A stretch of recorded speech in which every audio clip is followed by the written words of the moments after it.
नमस्ते दर्शन सेवारो सबैजनालाई। म आज के गर्दैछु हेर्नु त, यहाँनिर के छ हेर्नु त, यस्तो झोडी। मेरो बुढो वहाँ छ। आज पिँडालु खन्न अनि भरे यो चेम्प भन्छ कि यसलाई। हेर्नु त कत्रो कत्रो छ। अनि गड्डामा थियो हैन, भरे खनेर सक्यौँ हामीले। अब पिँडालु खन्न रहेको छ। त्यहाँ पिँडालु छ हैन। पिँडालु त यस्तो छ दुधे कर्केला जस्तो हैन। यो यसलाई चेम्प भन्छ। हेर्नु त यहाँ कत्रो हुन्छ। एउटा 4-5 किलोको हुन्छ क्या। त्यही रन्दे अहिले भरे जम्मा गरौँला। अनि म हजुरहरूलाई फेरि यहाँ पिँडालु देखाउँछु। यो पनि चेम्पै हो। पिँडालु कहाँ छ? पिँडालु वहाँ छ। यस्तो झुडीमा काँडाले घोचेर मलाई मार नि भरे। यस्तोमा हेर्नु ल, हेर्नु पिँडालु। हेर्नु त पिँडालु खुर्केर काट यत्तिकै बोकेर ल्याएको क्याउ लाउनु। ल पिँडालु हैन, यो पिँडालु यहाँ यत्रो बढी मानको छ। ओइ मरे मानको अस्ति नै बेसार देखाएको थिएँ नि। अब त पिँडालु खन्ने बेला भयो। पिँडालु खन्ने त अस्ति नै हो कि, तर मेरो बुढा आएको थिएन नि त। मैले एक्लै सहन सक्दैन हैन। अनि भरे बुढो आएर अनि पिँडालु खनेर 17 स्याल गराएको छु। अब भरे पसिनाले चुत्रुक्कै रुजेको छु हैन। बाँकी छ यतातिर खन्नुलाई बाँकी छ। हेर्नु त हाम्रो घरतिरको पिँडालु कस्तो हुन्छ अनि यतातिरको पिँडालु कस्तो हुन्छ। हेर्नु त यसको पात। ल हेर्नु बाँकी छ है पिँडालु खन्नु। हेर्नु त कहाँनिर माथि छ। हेर्नु त भुइँमा। हेर्नु दुधे कर्कला जस्तो। दुधे कर्कलो भन्छ नि हाम्रो नेपालतिर। हामीले खान्छौँ यो चेम्प खनेको जग्गा।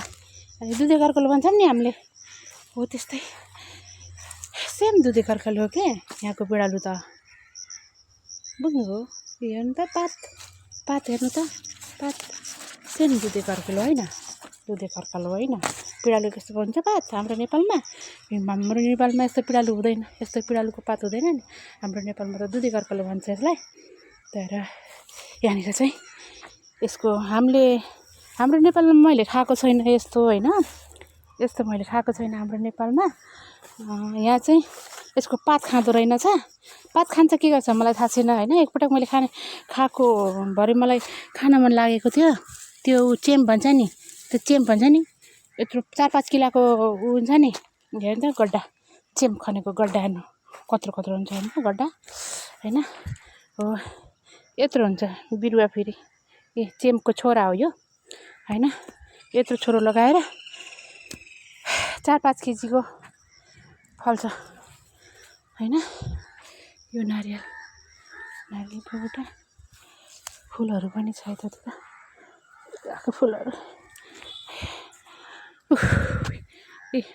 कपा चाहिँ यस्तो छ हरिगत कपा त मान्छेहरू आफै आएर खन्छ, आफै आएर गर्छ। तर चेम्प र त्यो चेम्प भनेर त्यो चेना भन्ने चेम्प उसलाई भन्छ, पिँडालुलाई भन्छ चेना भन्ने देखाइहालेँ होइन। त्यस्तो हुन्छ।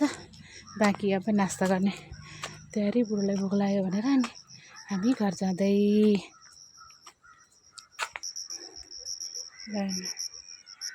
कहाँ छ चेम्प? त्यहाँनिर पल्टाइदिएर आएको छ। त्यहाँनिर होइन, त्यहाँनिर। अब बाँकी पिँडालु खान बाँकी छ। अब खाना खाएर हामीले बिहान खनेको चेम्प। हेर्नु त चेम्प भन्ने होइन। तर केरलामा यसलाई चेम्प भन्छ होइन। अब केरला भाषामा म्याडमले चेना भनेर भन्छ। चेना होइन, चेम्प होइन, चेना। चेम्प त पिँडालुलाई भन्छ, पिँडालुलाई। यसलाई चेना होइन। अन्त मेरो बुढाले बोकेको छ। के हो फेरि यो पिँडालु त्यति मात्रै सबैले राइस ल अब फेरि अब यो घरमा ओसार्ने होला ल अब फेरि घरमा ओसार्छौँ है हामीले हेर्नु है अब यो फेरि हेर्नु त पुरा 5 किलो भन्दा नि बढी छ होइन कुनै कुनै त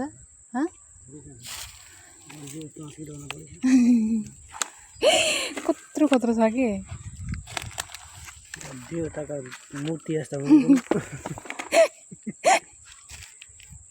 मेरो बुढाले त देवताका मूर्ति जस्तो अरे सब्जी है यो केरलाको सब्जी ल आजको यही भिडियो मेरो बुढाले बाँको भन्छ क्या अरे बिहान सोधेको बोलेन होइन बिहान त रिस उठिरहेको रहेछ कि खन्दाखेरि अहिले बल्ल बाँको भनेर भन्छ यो यसको बिरुवा देखाउनु पर्ने होइन अहिले त मरेर सबै सुकेर मरेर त्यस्तो त भएको थियो होइन सबै मरेर सुकेर त्यो कप्पा त्यस्तो भएको छ कप्पा भन्ने होइन सिमल तरुल कप्पा हाम्रो नेपालमा सिमल तरुल भन्छन् क्या अरे होइन यहाँ कप्पा भन्छन् अनि अलिकति खनेर पनि खाएको होइन अलिकति बेचेको पनि बाँकी छ अझै टन्नै छ यता छ अनि भरे यता पनि छ यता पनि छ यता पनि छ यता पनि छ यता पनि छ यता पनि छ भरे सिमल तरुल त अनि यहाँनिर कप्पा भन्छन् अनि फेरि यो चाहिँ मेरो बुढाले बाँको भन्छ सकिन्छ त्यत्रो दुईवटा आतो त सकिन्न खै हामी ओसार्छौँ लगेर राख्नु पर्यो अनि त्यसपछि पैसा पाउँछ बेच्छ हामीले बोक्दैछौँ अब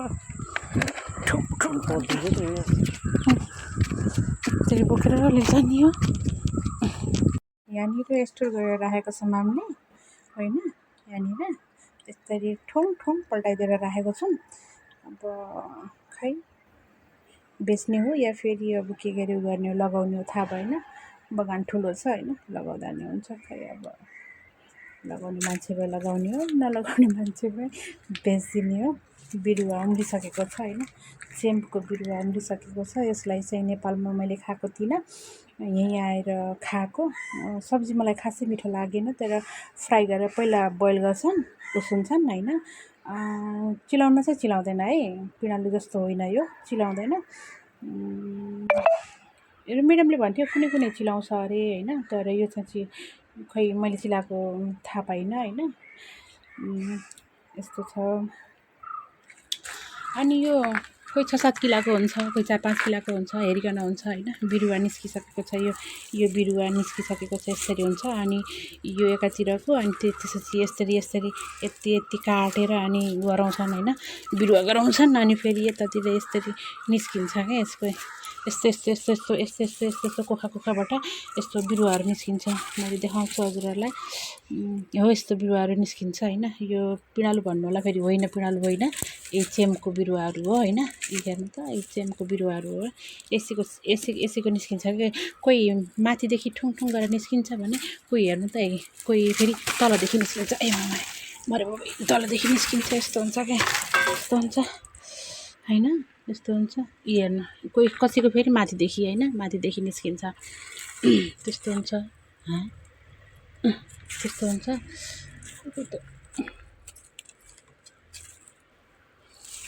कुनै नि लागेको क्या त्यसको बाद चाहिँ अब अलग गरिदिनु पर्ला अनि कोही फेरि यस्तो हुन्छ देख्नुभयो मुनि यस्तो मुनिबाट बिरुवा निस्किन्छ हेर्नु त यो बिरुवा हो होइन चेमको बिरुवा यत्रो बिरुवाले यत्रो बढी मानको हुन्छ देख्नुभयो हाम्रो नेपालमा जङ्गलमा हुन्छ नि गाभा अरे के भन्छ हाम्रो नेपालमा बाँको भन्छ नि कसैले खानुभयो होला यसको पात खानुभयो होला होइन सुइरो खानुभयो होला पात होइन सुइरो खानुभयो होला होइन तर मैले पनि सुइरो खाएको छु होइन तर यसको यो चाहिँ देखिनँ मैले यसको फेद चाहिँ नेपालमा मैले देखिनँ कि अब खनेको भए पो देख्ने हो होइन खनेनौँ नि त हामीले खनेको भए पो देख्ने हो अब खनिएन त्यही भएर देखिएन किनभने अब जङ्गलमा हुन्छ नि त यो होइन। तैपनि मैले त आफूले त कहाँ खाएको हो र मेरो दिदीको घरतिर पहाडतिर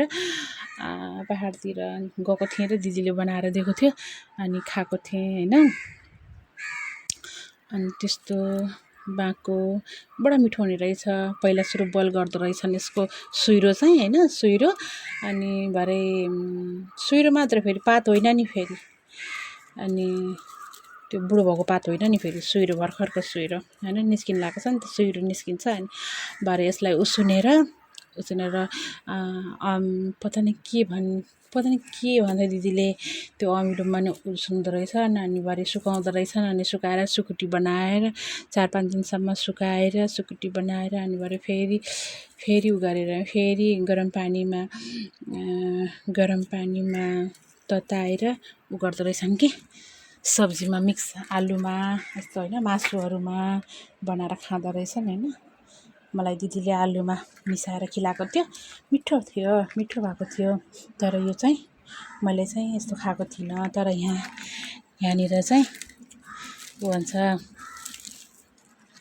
चेना भन्छ होइन, यसको नाम चाहिँ चेना है। फेरि हाम्रो नेपालको पिँडालु र यहाँको पिँडालु डिफ्रेन्ट हुँदो रहेछ। म पिँडालुको गानो पनि देखाउँछु, हुन त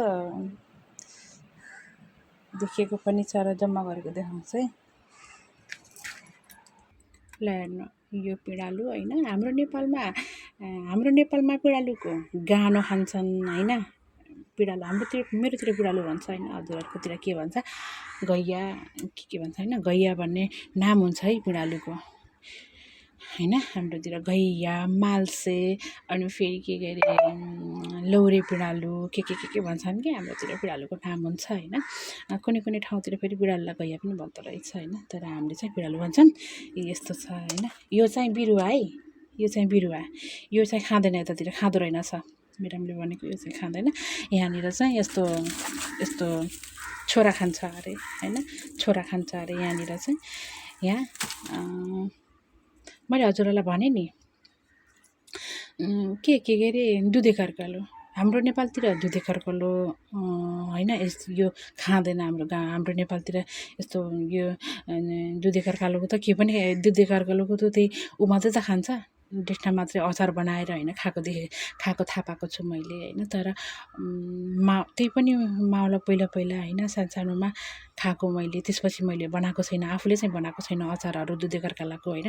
हाम्रो माउलाको घरमा चाहिँ माउला माइजूहरूले चाहिँ दुधे खर्कालोको अचारहरू निकै मिठो बनाउनुहुन्थ्यो कि मोलेर होइन, पता नि अमिलो छाँदेर, पता नि कस्तो छाँदेर होइन। दसैँ तिहारहरूमा यस्तो पर्वहरूमा जाँदाखेरि चाहिँ असाध्यै मिठो बनाउने क्या हाम्रो माइजूहरूले चाहिँ। त्यही भएर खाएको छु मैले होइन दुधे खर्कालोको अचार। त्यो डेट्ना हुँदैन, डाँठ हुँदैन त्यसको, यसको पत्ता भन्नाले नि डन्ठा हुन्छ नि त अनि हो त्यो होइन। तर यसको पात मैले खान खोजेको कोकायो, मलाई मिठो लागेन, मैले फ्याँकिदिएँ होइन। तर यो छोरा चाहिँ भौगरा खाएको ठ्याक्कै पिँडालु जस्तै थियो होइन। यो पिँडालु हो र नि त अनि यहाँको, त्यही भन्छ। अब यो चाहिँ बिरुवा है, यो बिरुवा हो, त्यो गानो खाने, त्यो छोरा चाहिँ खाने हो। तर उता छ, स्टोर गरेर राखेको छ, त्यस्तै हो। ल हेर्नु, यो फेरि जाइफल है, यो फेरि जाइफल थाहा छ नि हजुरहरूलाई, जाइफल। यो फेरि जाइफल यति फलेको छ, धेरै थिएन, एउटा बुटमा मात्रै थियो होइन, त्यही पनि धेरै थिएन, सबै सुकेर है, सबै सुकेर झर्ने गरेको थियो। अनि बुढोलाई टिपेर राखिदिन्छ, बुढा मैले यसलाई फोक्छु भनेर यसरी टिपेर राखिदिएको छ। अब यसलाई फोक्छु, म फोकेर देखाउँछु ल हजुरहरूलाई। ल म हजुरहरूलाई जाइफल, ल यो जाइफल है, यो जाइफलको दाना, जाइफल हो, यसलाई जाइफल भन्छन् होइन, जाइफल भन्छन्। यो बाहिरको बोक्रा धेरै महँगोमा बिक्री हुन्छ र भित्रको यसको यो दाना पनि त अब के अरे उसमा जाइफल हो होइन, युज हुन्छ होइन। जाइफल मैले उ गरेको थिएँ होइन, के अरे खाएको थिएँ नेपालमा जाइफलको दाना देखेको थिएँ, बोट देखेको थिइनँ। मैले अस्तिको भिडियोमा हजुरहरूलाई बोट पनि देखाएँ होइन, बोट पनि देखाएको छु होइन। र आज फेरि दाना पनि देखाएको थिएँ होइन, तर फोकेको दाना देखाएको थिइनँ नि त होइन, फोकेको दाना देखाएको थिइनँ। अनि फेरि अब कसरी फुक्छन् मलाई थाहा छैन होइन, यस्तै अब यस्तै पाक्यो होला भन्ने तरिकाले मैले चाहिँ यसरी निकालेर छिलेर अब सुकाएर राख्छु होइन, सुकाएर राख्छु। देखिहाल्नुभयो अघि यति होइन, मेरो हातमा देखिएको छ नि जाइफलको दाना। र अब चाहिँ यति भन्दै म चाहिँ भिडियो बन्द गर्छु। र आजको भिडियो मेरो यति नै भन्नुपर्छ क्यारे। र कसलाई के मन पर्यो खाने भए लिन आउनु होला र सम्पर्क गर्नु होला मसँग ल। थ्याङ्क यू सो मच यतिन्जेलसम्म मेरो भिडियो हेरेर साथ सपोर्ट गरिदिनु भएकोमा सबैजनालाई विशेष धन्यवाद भन्न चाहन्छु। र आगामी दिनहरूमा पनि राम्रा भिडियोहरू अनोखा भिडियोहरू ल्याउने कोसिस नै गर्नेछु। तर नदेखेका चिजहरू देखाउने प्रयास हो मेरो चाहिँ होइन, आफूले नदेखेका चिजहरू भन्दा पनि होइन, अब त्यही त हो कसैले देखेको हुन्न होइन, आफूले होइन पहिले सुरु फर्स्ट टाइम देखेका चिजहरू चाहिँ साथीहरूलाई पनि देखाउन भन्ने मेरो धारणा हो होइन। बाँकी कुरो यस्तै हो साथीहरू, अन्यथा नलिनु होला, धेरै लामो भइरहेको भिडियो सरी भन्न चाहन्छु। ल बाई सबैजनालाई bye, thank you so much यतिन्जेलसम्म सपोर्ट गरिदिनु भएकोमा विशेष धन्यवाद है त।